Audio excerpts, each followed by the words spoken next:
اعوذ باللہ من الشیطان الرجیم، بسم اللہ الرحمن الرحیم۔ وَلْتَكُن مِّنكُمْ أُمَّةٌ يَدْعُونَ إِلَى الْخَيْرِ وَيَأْمُرُونَ بِالْمَعْرُوفِ وَيَنْهَوْنَ عَنِ الْمُنكَرِ وَأُولَٰئِكَ هُمُ الْمُفْلِحُونَ۔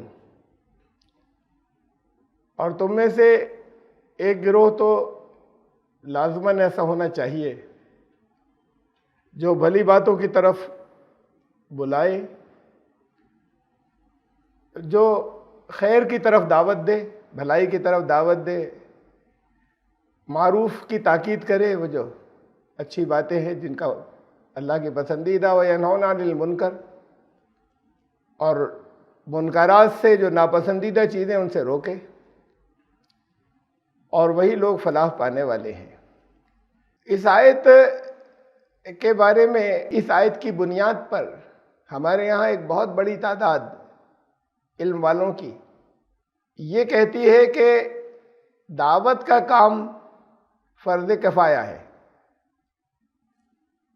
فرض کفایہ اسے کہتے ہیں جیسے جنازے کی نماز ہوتی ہے کہ اگر کسی کی میت ہوئی، کسی ایمان لانے والے کی، مسلمان کی، اور مسلمان وہاں رہتے تھے جہاں اس کی موت ہوئی، اور اس کی نماز جنازہ نہیں ہوئی تو پوری بستی گناہ گار ہوگی۔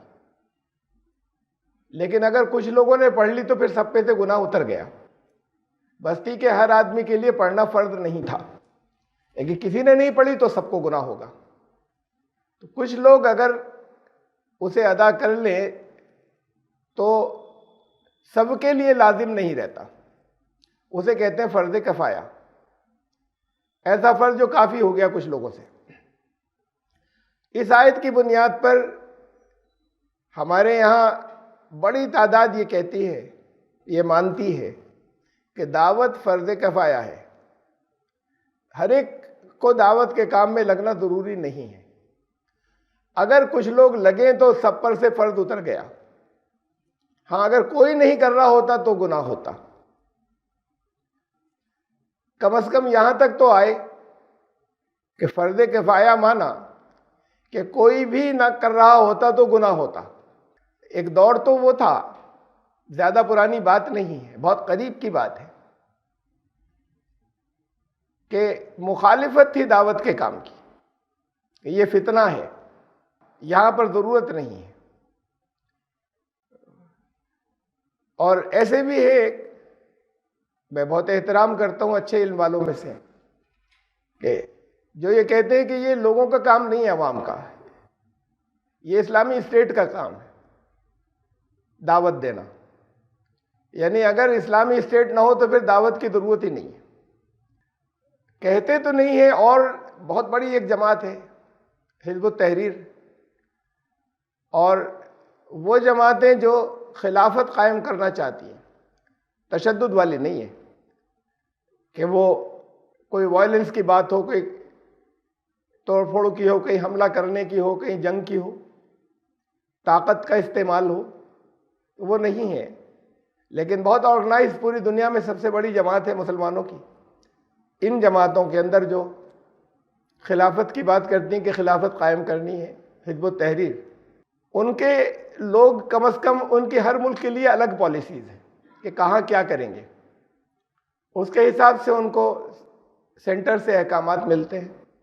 بڑی آرگنائز جماعت ہے، اور آنکھیں بند کر کے لوگ مانتے ہیں۔ یہاں پر ہندوستان کے اندر ایک گروپ ان سے الگ ہو گیا، بڑی مشکل سے اس سے کوئی الگ ہوتا ہے۔ سینٹر کے کوئی احکامات ہیں، اگر اس کی کوئی ذرا سی خلاف ورزی کرتا ہے تو اسے پنشمنٹ ملتی ہے، سزا ملتی ہے، اور وہ سزا خوشی خوشی قبول کرتے ہیں۔ یہ بہت بڑی سزا ہوتی ہے کہ آپ کو 3 مہینے کے لیے نکال دیا، یہ بہت بڑی سزا ہوتی ہے کہ اس کا انہوں نے جب وہ ایسے اس کے اوپر پچھتائے بہت، اتنے دنوں افسوس رہا، اور پھر 3 مہینے کے بعد پھر جوائن کریں گے۔ تو یہ اتنی ڈسپلنڈ پارٹی، اور ان کا جو داخلہ ہوتا ہے، جب وہ اس کے اندر انٹری ہوتی ہے تو ایسے ہی نہیں ہوتا کہ ہر ایک کو لے لیں۔ وہ باقاعدہ ایک کورس ہوتا ہے جس کے اندر قرآن شریف کی بہت آیات جگہ جگہ سے ہیں، دینی بہت سی باتیں ہیں، تو یعنی بہت اچھی سمجھ بوجھ والے اور دین کا علم رکھنے والے ہوتے ہیں اس کے سارے ممبر۔ یہاں پر بہت سے لوگ اس سے الگ ہوئے ہندوستان میں اس بنیاد پر کہ انہوں نے کہا کہ بھئی یہاں تو دعوت کا کام ہونا چاہیے تھا، یہاں جو کچھ آپ کر رہے ہیں کوئی خلافت تو قائم کر نہیں لیں گے آپ، خلافت قائم کرنے کی کوششیں کریں گے، جب ہر ملک کے لیے الگ پالیسی ہوتی ہے تو یہاں کے لیے آپ کی پالیسی میں دعوت شامل کیوں نہیں ہے؟ ہم بس لوگوں کو اپنے کنونس کرتے جائیں اور اپنی جماعت میں بلاتے چلے جائیں۔ تو یہ کام کیا ہوا کہ مسلمانوں کو کنونس کر کے جماعت اپنی بڑھاتے رہیں؟ ابھی تو جو مسلم میجورٹی کنٹریز ہیں وہاں آپ کی کوئی خلافت قائم نہیں ہوئی، تو ایسا تو ہے نہیں کہ یہاں پر اگر بہت سے جڑ جائیں تو بہت تھوڑے سے، اگر جڑ بھی گئے بہت سے تو کوئی یہاں خلافت قائم ہو جائے گی، ایسا تو ہے نہیں، ہوتی تو وہاں ہوتی پہلے، جن ملکوں کے اندر مسلم میجورٹی ہے اور وہاں پر بہت بڑی تعداد ہے آپ کی۔ تو یہاں پر دعوت کیوں شامل نہیں ہے؟ اس بنیاد پر لوگ جو ہیں اختلاف ہونے کے بعد بہت سے اس سے الگ ہٹ گئے۔ میں یہ بتا رہا تھا کہ ان کی پالیسیز کے اندر دعوت شامل نہیں ہے ان ملکوں کے اندر جو، اور وہاں ڈیموکریسیز ہے، کوئی روکتا نہیں تھا۔ اب یہ تو اب ادھر پچھلے چند سالوں سے ذرا پھر یہ ہے کہ ڈیموکریسی یا جمہوریت کمزور ہو گئی یہاں، لیکن اس سے پہلے ایسا نہیں تھا۔ تو پھر یہاں پر کیوں نہیں کرتے؟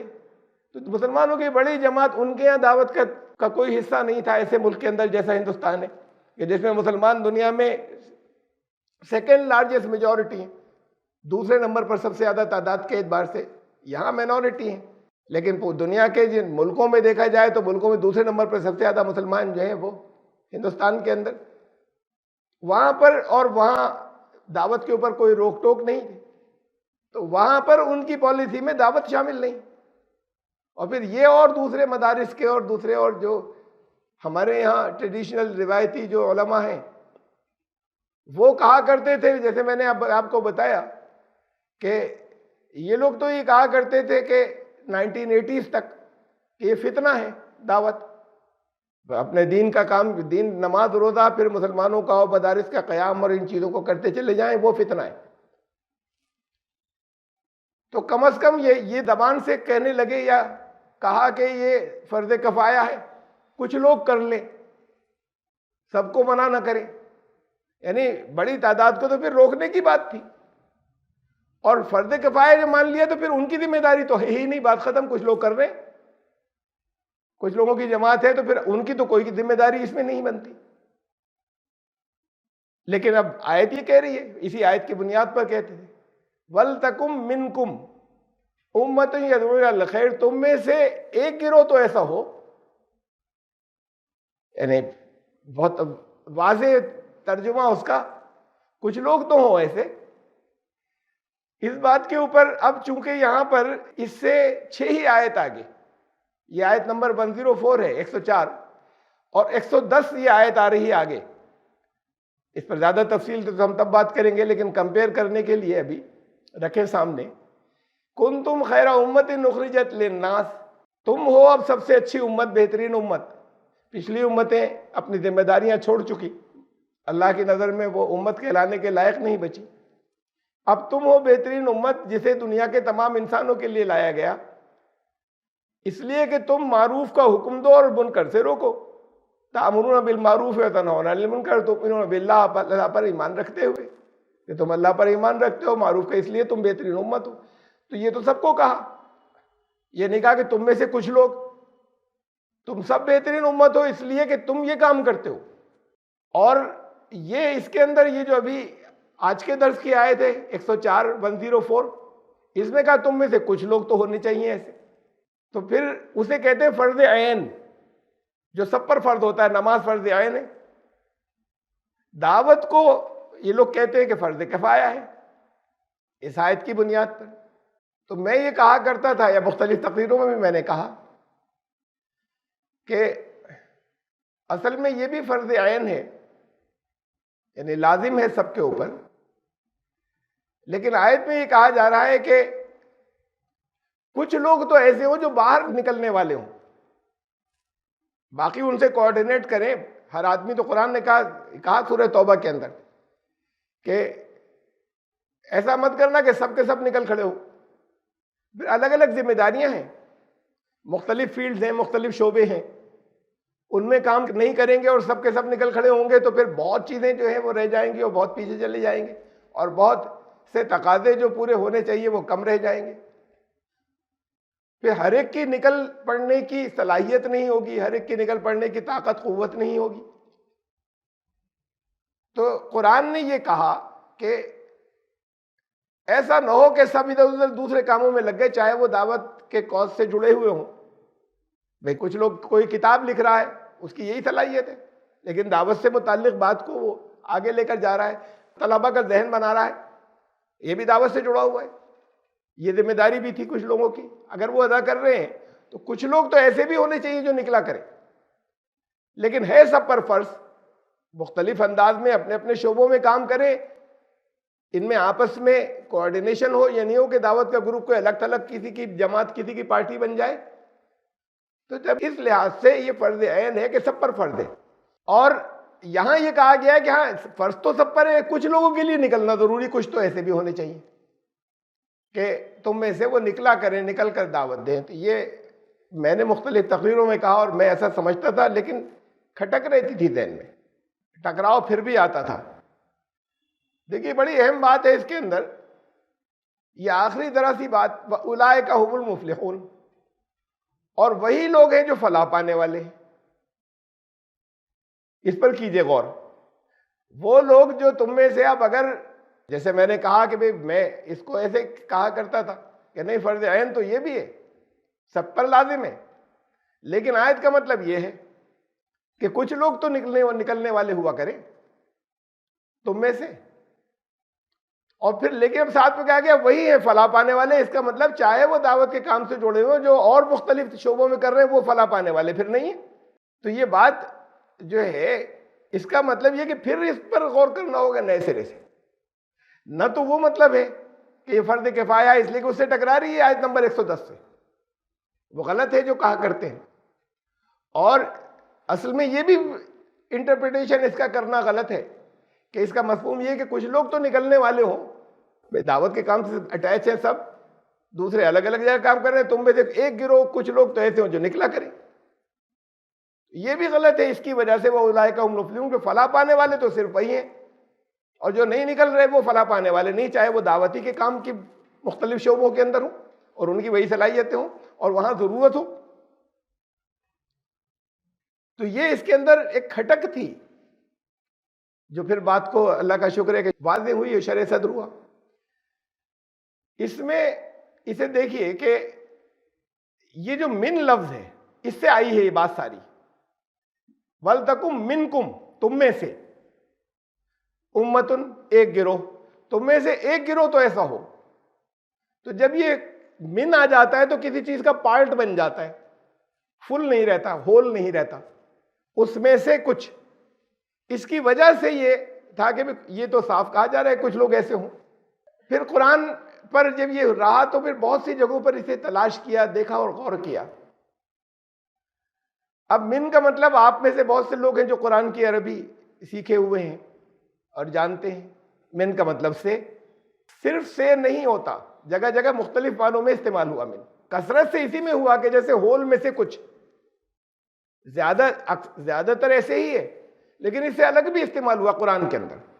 دیکھیے یہ آیت دیکھیں، سورہ انبیاء کی آیت نمبر 77، حضرت نوح علیہ السلام کا بیان چل رہا ہے کہ ان کی قوم جب سارا پوری دنیا کے اندر لوگ اس وقت بکھرے ہوئے تھے، عالمگیر نبی تھے، تو جب ایسا ہو گیا کہ وہ انہوں نے 950 سال کی عمر تک پہنچتے پہنچتے ان کی 550 سال کی دعوت کو لوگوں نے ریجیکٹ کر دیا اور کہیں کوئی ماننے والے نہیں تھے مٹھی کے چند لوگوں کے علاوہ۔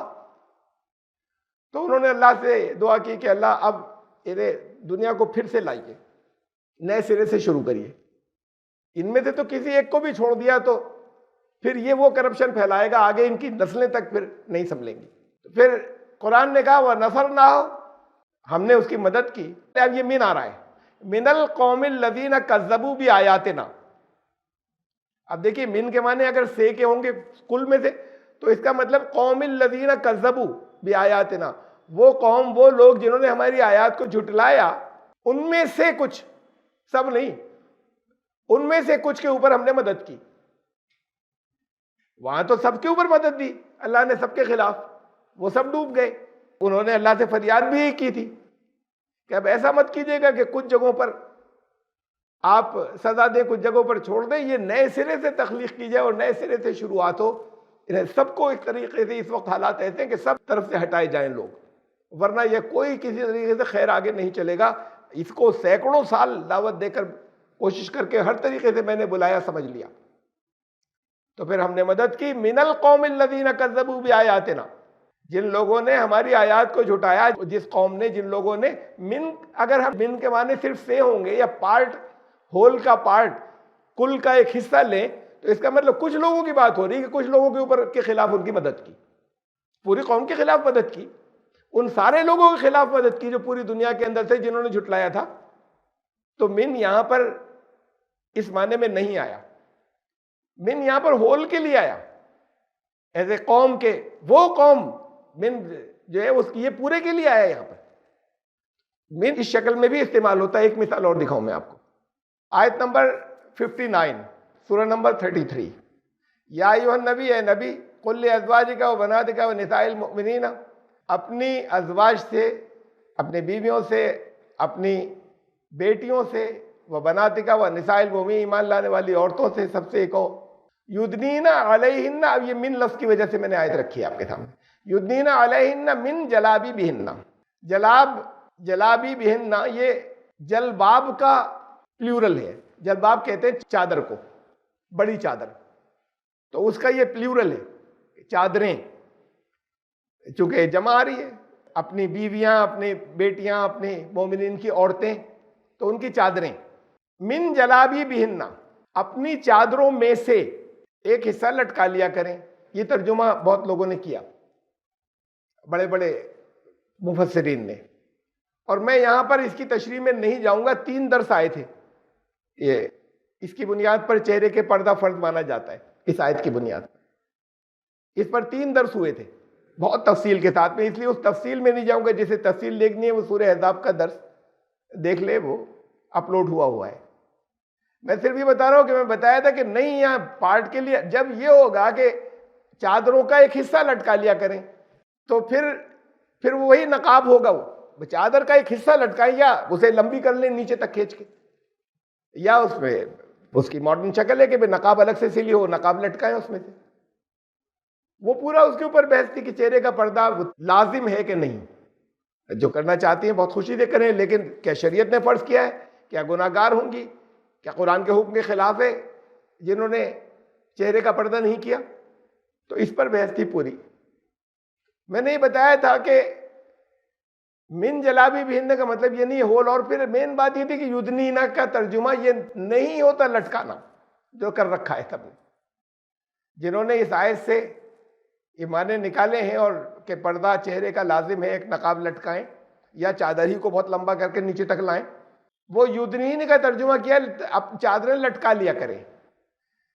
یہ لفظ ہے، اس کا مادہ ہے دال نون یہ، دنا یدنو، اس کے معنی ہے قریب کرنا، اسی سے دنیا بنائے، یہ قریب کی جگہ ہے، وہ آخرت بات کی جگہ ہے، اور قرآن میں بہت استعمال ہوا یہ لفظ، اور اسی آیت کے اندر آگے استعمال ہوا ہے کہ یدنین علیہن من جلابی بہن، اس میں ہے کہ ذالک ادنا، ادنا یہ اسی سے بنا ہے، دال نون واو اسی مادے کا لفظ ہے، ذالک ادنا ان یعرفن فلا یؤذین، تاکہ پہچان لی جائے اور ستائی نہیں جائے۔ ذالک ادنا، یہ زیادہ قریب ہے اس بات کے، ترجمہ کیا ہے؟ قریب ہے۔ ذالک ادنا، یہ اس کے زیادہ قریب ہے کہ وہ پہچان لی جائیں گی تو ستائی نہیں جائیں گی۔ تو اس کے معنی قریب کرنا، قریب نیچے، اس کے معنی لٹکانا نہیں ہے۔ قرآن میں بہت جگہ استعمال ہوا ہے یہ لفظ، اس لفظ کے مادے کے مختلف شکلیں، اس روٹ کے، اور ان میں کسی جگہ اس کے لٹکانا کوئی معنی نہیں ہے، اس کے لیے ارخا لفظ آتا ہے لٹکانے کے لیے۔ اپنی چادروں کو قریب کر لیا کریں، کس لیا کریں اپنے اوپر، یا لپیٹ لیا کریں۔ اب یہ کہ اب یہ من کا ترجمہ جو آتا ہے، پھر چادروں کا ایک حصہ، چادر کا حصہ ذرا بڑا مشکل ہوتا ہے۔ بہرحال وہ تو چہرے کا پردہ لازم ہے نہیں، اس پہ تو پوری بحث تھی، وہ میں یہاں ظاہر یہاں پر نہیں کر رہا ہے، اس آیت کی تشریح یا اس آیت کی تفسیر نہیں ہے آج۔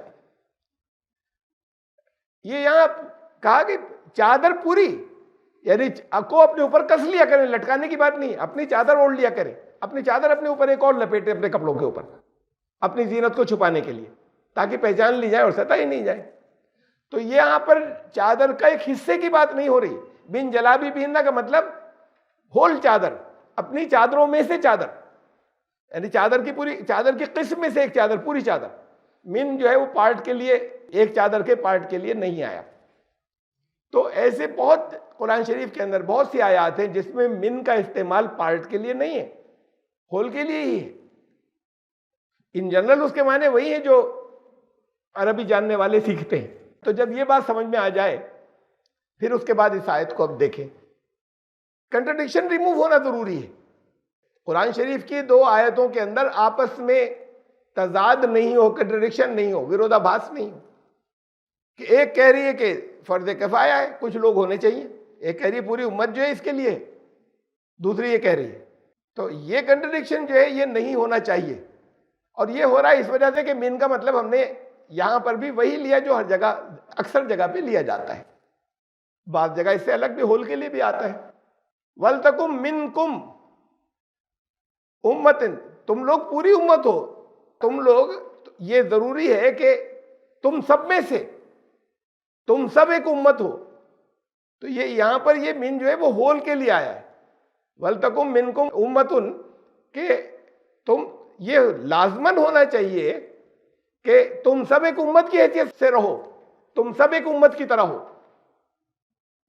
تم میں سے کچھ لوگ نہیں، کچھ ہی لوگ امت کی طرح ہوں گے کیا؟ اب امت کے معنی بہت چھوٹا سا ٹکڑا کر دیا کہ امت کو قرآن نے جہاں بھی استعمال کیا تو وہ ایک فکری گروہ، ایک ایسا گروپ، چاہے وہ چھوٹا بھی ہو سکتا ہے کبھی کبھی، ایسا گروپ جو سب کا ایک طرح کے خیالات ہوں، ایک جیسے۔ ایسا نہیں کہ ایمان لانے والے جو سب کے ایک طرح کے خیالات ہوں ان میں الگ الگ ٹکڑے، اسے امت نہیں کہتے، امت تو پوری ایک ہے، اس میں الگ الگ ٹکڑے ہو جائیں گے تو فرقے ہوں گے۔ اگر سوچ سمجھ کے حساب سے فکری طور پر اگر الگ الگ ہو جائیں گے تو اپنے وچار دھارا کے اعتبار سے اس کے اندر الگ الگ ہو جائیں گے تو فرقے بن جائیں گے، تو اس میں تو فرقے نہیں چاہیے۔ تو امت ایسے گروہ کو نہیں کہتے کہ دو گروہ جو ہیں وہ امت ہیں، ایک مسلمانوں کے اندر دو امتیں، تو تم میں سے ایک امت تو ایسی ضرور ہو کہ جو ایسا کام کرے، تو امت اس کے لیے نہیں آئے گا لفظ کہ مسلمانوں میں سے ایک امت ایسی ضروری ہے، پوری ایک امت ہے۔ اور جب اس کے اندر ایسے ٹکڑے ہوں گے جن کے خیالات اور وچار دینی ایک دوسرے سے بہت مختلف ہوں گے تو فرقے بنیں گے، اور فرقوں کو روک رہا ہے اسلام، کہہ رہا ہے شرک ہے، اسلام پر ہی نہیں ہوں گے جب فرقے بنیں گے۔ تو یہاں پر من سے کے لیے نہیں آیا ہے، تم سب، یعنی انسانوں کی قسم، تم جو، تمہارا کام یہ ہے کہ تم ایک امت بنو، تم سب کو ایک ایسی امت ہونا چاہیے لازماً کہ تم خیر کی طرف دعوت دو، معروف میں نے مطلب بتا چکا، وہ جو جانی پہچانی حقیقتیں لوگ آسانی سے سمجھ جائیں گے کہ یہ بھلائی کی باتیں، اس کا حکم جو ہے وہ دے اور برائیوں سے وہ روکے، وہی لوگ فلاح پانے والے۔ اب وہ سب آ گئے، تم سب امت ہو، تو اگر ایسی امت ہوگی تو فلاح پانے والی، جو اس سے ہٹے گا وہ فرقہ ہوگا، وہ فلاح پانے والے لوگ نہیں ہیں۔ تو پھر فرض عین ہے اور سب کے لیے ضروری ہے، سب کے لیے لازم ہے۔ یہ الگ بات ہے کہ نکلنا ضروری نہ ہو، لیکن یہ کہنے لگے اور پھر اس کے بعد اس کو بالکل بھول بیٹھے اور اس کاز سے بالکل الگ ہٹ جائیں کہ بھئی یہ ہر ایک کی ضروری نہیں تھی، کچھ لوگ کر رہے ہیں، بات ختم ہو گئی، ہم کچھ اور کر رہے ہیں۔ تو دین کے اندر یہ کچھ اور الگ الگ جو ہے یہ ٹکڑے جس کا ایک دوسرے سے کوئی رابطہ اور تعلق نہ ہو تو پھر وہ امت نہیں بچے گی۔ ایک کالج ہے کوئی کسی جگہ، ڈینٹل کالج، وہ اپنے آپ کو یونیورسٹی کہنے لگے، کیسے کہنے لگے گا بھائی؟ ابھی دوسرے ڈپارٹمنٹ تو ہے نہیں آپ کے، اب بہت سے اور ایسی الگ الگ ڈپارٹمنٹس ہو۔ انجینئرنگ کالج یونیورسٹی نہیں ہے، وہ میڈیکل کالج یونیورسٹی نہیں ہے، بہت بڑا میڈیکل کالج ہے، یونیورسٹی نہیں ہے۔ یونیورسٹی کے اندر بہت سے اگر ڈپارٹمنٹ ہو الگ الگ اور ان کا ایک دوسرے سے کوئی تعلق نہیں ہو تو وہ سب الگ الگ کالج ہوں گے، چاہے کیمپس ایک ہو۔ ایک کیمپس کے اندر، دلی یونیورسٹی کے اندر بہت سے کالج الگ الگ ہیں، وہ کسی ایک آدمی نے یونیورسٹی قائم نہیں کی، یہ کالج الگ الگ لوگوں نے بنائے تھے، الگ الگ لوگوں نے قائم کیے تھے۔ پھر اس کے بعد ان سب کا آپس میں کوارڈینیشن ہو گیا، آپس میں کہ ہم سب ایک ہی بینر کے نیچے آ رہے ہیں. اب ایک وائس چانسلر ہم سب کا ایک ہوگا, یہ یونیورسٹی بن گئی. تو اب اس میں ہر ڈپارٹمنٹ کا ایک دوسرے سے کوآرڈینیشن ہے. یہ پورا ایک ہول ہے, یہ اس کے الگ الگ ٹکڑے نہیں ہیں. اور یہی جب کسی ایک نظم میں نہیں ہو اور ایک دوسرے سے اس کا رابطہ اور کوآرڈینیشن نہیں ہو تو پھر وہ یونیورسٹی نہیں ہوگی. وہ چاہے وہ اتنے ہی بڑے بڑے کالجز رہیں, وہ پھر الگ الگ ٹکڑے ہو جائیں گے. ایسے ہی امت کی بات ہے کہ دو امتیں نہیں بنیں گی اندر اس کے. فکری گروہ الگ ہوگا تو اسے تو کہہ سکتے ہیں کہ دو امتیں اس میں سے ایک حق پر ہوگی, ایک پھر حق پر ہی نہیں ہوگی. اگر ایسا ہو جائے گا تو وہی لوگ فلاح پانے والے, امت ہوگی ہی وہی, فلاح پانے والے وہی لوگ ہیں جو لوگوں کو خیر کی طرف دعوت دیتے ہیں. رسول اللہ صلی اللہ علیہ وسلم اسی لیے تشریف لائے کہ دنیا کے اندر وہ ساری دنیا میں اللہ کا پیغام پہنچا دیں. اب کوئی اور رسول نہیں آئے گا. انہوں نے ایک ماڈل بنایا اور پھر ایسے مقام پر آئے تاریخ کے کہ اب اس کے بعد ایک ایکسپلوژن ہونے کے لیے جا رہا ہے سائنٹیفک. دنیا ایک مقام بننے جا رہی ہے, آگے پیغام ہر جگہ پہنچ جائے گا. پہلے نہیں پہنچتا تھا. پیغام سیف رہے گا, پہلے سیف نہیں رہتا تھا. اب رسول کا آنا تو رک گیا, اب رسول نہیں آئے گا.